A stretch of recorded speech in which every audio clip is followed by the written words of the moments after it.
செய்தியாளர்களுக்கும் தொலைக்காட்சி ஊடக நண்பர்களுக்கும் முதலில் திடீரென்று என்னிடம் மஹபூப் கான் சொன்னாலும் அத்தனை பேரும் இன்றைக்கு எங்களுடைய இந்த செய்தியாளர் சந்திப்பிலே பங்கெடுத்துக் கொண்டதற்காக நான் நன்றி தெரிவித்துக் கொள்கிறேன். மறுமலர்ச்சி திராவிட முன்னேற்ற கழகத்தின் பொதுக்குழு ஜூன் 27ஆம் நாள் சென்னை மாநகரில் அண்ணா நகரில் உள்ள விஜயஸ்ரீ மஹாலில் நடைபெற இருக்கிறது.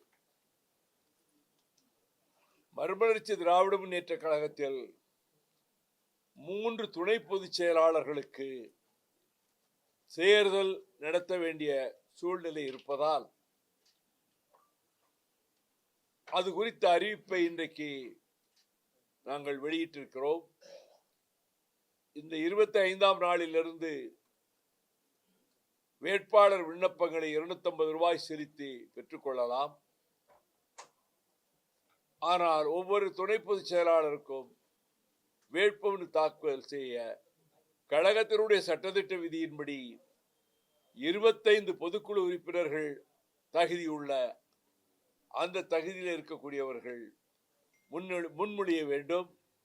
25 பொதுக்குழு உறுப்பினர்கள் அந்த தகுதிக்கு உரியவர்கள் வழிமொழிய வேண்டும். வருகிற ஜூன் 4ஆம் தேதி அன்று தலைமை கழகத்தில் கொள்கை விளக்க செயலாளர் வந்தியத்தேவன், அமைப்பு செயலாளர் வழக்கறிஞர் குருநாதன் அவர்களிடம் அவர்கள்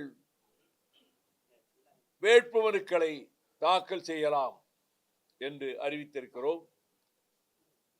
வேட்புமனுக்கான விண்ணப்பத்தின் தொகை கட்டணம் 250 ரூபாய்.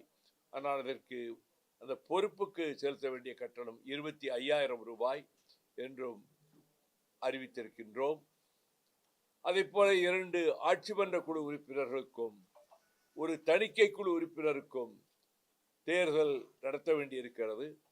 அதற்கு 10 பொதுக்குழு உறுப்பினர்கள் முன்மொழிய வேண்டும். 10 பொதுக்குழு உறுப்பினர்கள் வழிமொழிய வேண்டும்.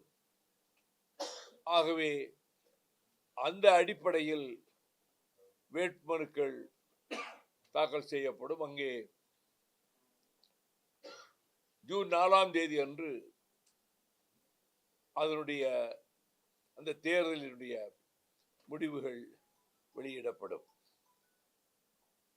இதே மதுரை மாநகரிலே உள்ள சென்னை உயர்நீதிமன்ற மதுரை கிளையில் நீதியரசர் சதீஷ்குமார் அவர்களும் நீதியரசர் பரத சக்கரவர்த்தி அவர்களும்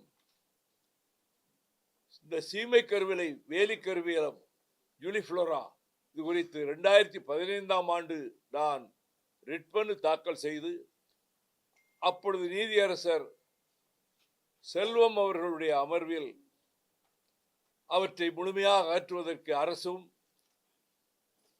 அதிகாரிகளும் பொதுமக்களும் என்னை பார்த்து உங்களை போன்ற அரசியல் கட்சி நடத்துகிறவர்களும் தோழர்களை அழைத்து கொண்டு சென்று முழுமையாக ஈடுபட்டால்தான், தூரோடு பிடுங்கி எறிந்தால்தான் இந்த பேரபாயத்திலிருந்து தமிழகத்தை பாதுகாக்க முடியும்.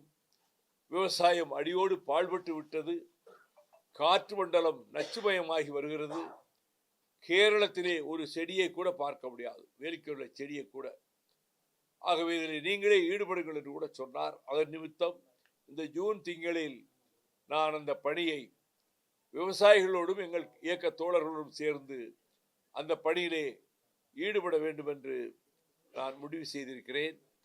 இப்பொழுது கடையநல்லூர் தொகுதியிலே வாக்காளர்களுக்கு நன்றி அறிவிப்பு பொதுக்கூட்டம் வருகிற 23ஆம் தேதி இம்மாதம் கடையநல்லூரிலும் 27ஆம் தேதி சீர்காழியிலும் நான் பங்கேற்றுக் கொள்ளுகின்ற கூட்டங்களாக நடத்தப்பட இருக்கின்றன.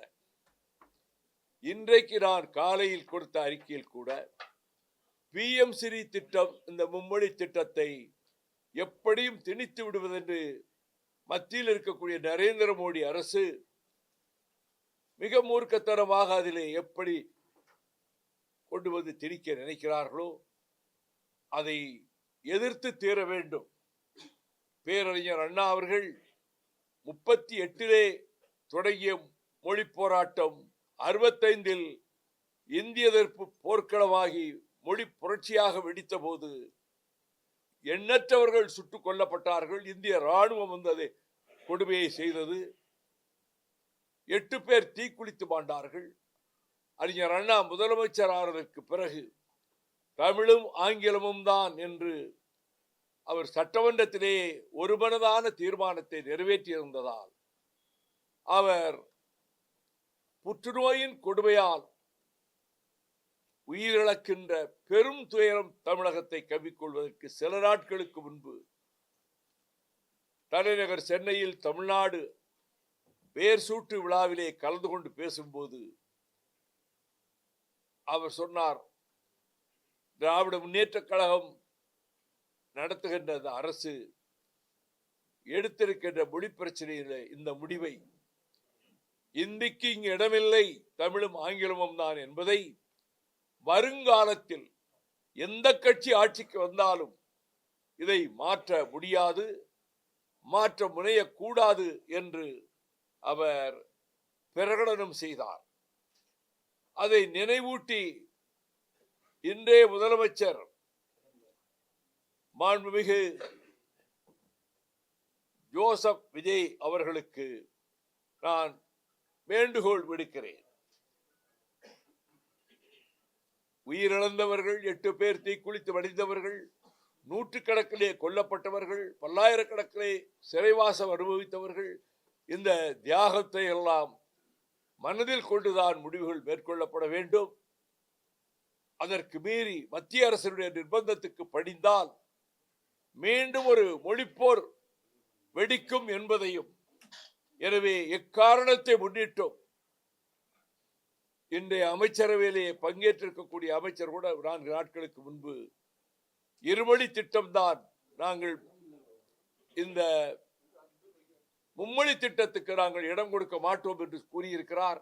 அதையும் நினைவூட்டி முதலமைச்சர் அவர்களுக்கு மறுமலர்ச்சி திராவிட முன்னேற்ற கழகத்தின் சார்பாக இந்த வேண்டுகோளை வைக்கிறேன்.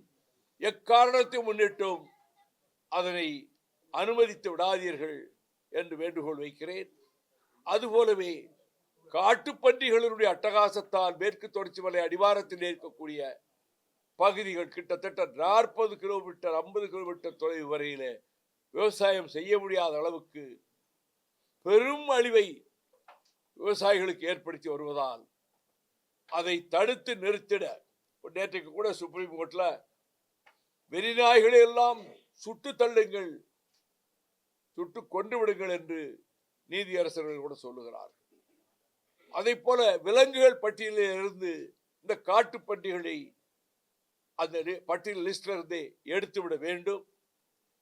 இதை தடுப்பதற்கு இப்பொழுது தருமபுரி மாவட்டத்தில் ஒரு பகுதியில் முள்வேலி கம்பி வலைகளை அந்த மலையடிவாரத்திலே வரிசையாக வைத்திருப்பதாகவும் அதனால் வர முடியவில்லை என்றும் நேற்றைக்கு எங்களுக்கு ஒரு செய்தி கிடைத்தது.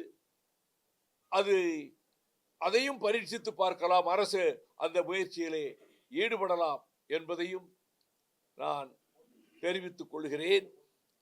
இந்த பணியில் இந்த வேலிக்கருவேல மரங்களை அகற்றுகிற பணி என்பது எப்படி தமிழ்நாட்டினுடைய வாழ்வாதாரங்களை காப்பதற்காக மறுமலர்ச்சி திராவிட முன்னேற்ற கழகம்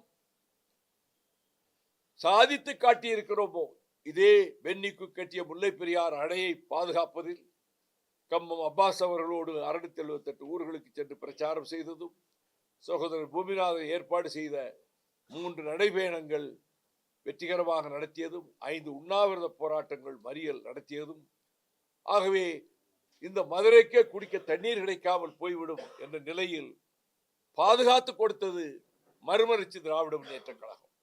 தமிழக வாழ்வாதாரங்களை காப்பதில் நாங்கள் தான் இன்னைக்கு முதல் இடத்திலே இருக்கிறோம். பெரிய கட்சிகள் இருக்கின்றன, வலு இருக்கிறது, அவர்கள் ஆட்சி புரிந்தவர்கள், இப்பொழுது ஆட்சிக்கு வந்திருப்பவர்கள். முன்பு ஆட்சி நடத்திய அதிமுக அரசு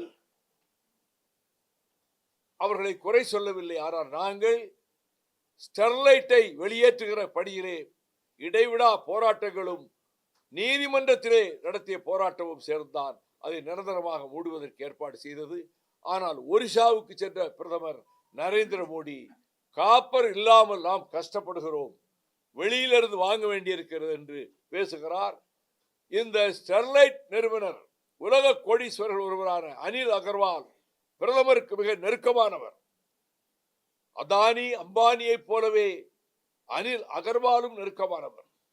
எனவே வேறொரு வடிவத்திலே அவர்கள் இந்த ஸ்டெர்லைட்டை வேறொரு விடத்தில் காப்பர் தயாரிக்கப் போகிறோம் என்று ஒரு லைசன்ஸ் கொடுக்க முனைந்தாலோ, அப்படி ஏதாவது திட்டத்தை தூத்துக்குடியிலே கொண்டு வர அவர்கள் திட்டமிட்டாலோ மறுமலர்ச்சி திராவிட முன்னேற்ற கழகத்தின் சார்பில் தெரிவித்துக் கொள்கிறேன்.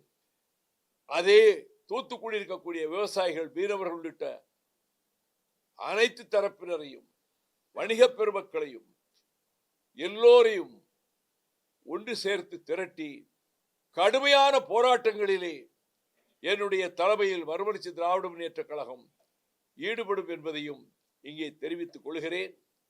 நெய்வேலி நிலக்கரி நிறுவனத்தை தனியார் மையத்துக்கு செல்ல விடாமல் இறுதி கட்டத்தில் அடல் பிகாரி வாஜ்பாய் அவர்களிடத்திலே வாதாடி அந்த முடிவை, மத்திய அரசின் கேபினெட் எடுத்த முடிவை மாற்றச் செய்தவன் மறுமலர்ச்சி திராவிட முன்னேற்ற கழகத்தினுடைய பொதுச் செயலாளர் என்ற முறையில் தமிழக வாழ்வாதாரங்களை பாதுகாக்கின்ற அந்த கடமையில் எங்களை நாங்களே அர்ப்பணித்திருக்கிறோம்.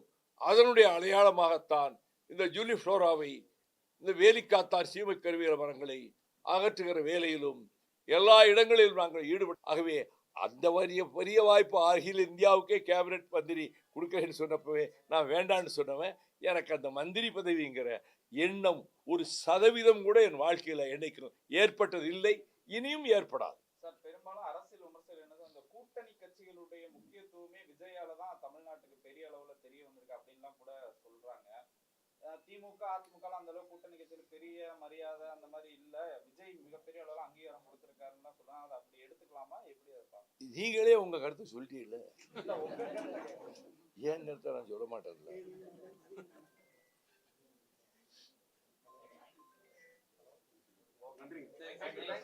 நீங்க வந்ததுக்கு ரொம்ப நன்றி. இவ்வளவு பிரஸ் எடுத்திருக்கீங்க, டிவியில போய் 2-3 நிமிஷம் போடுவாங்கன்னு நினைக்கிறேன்.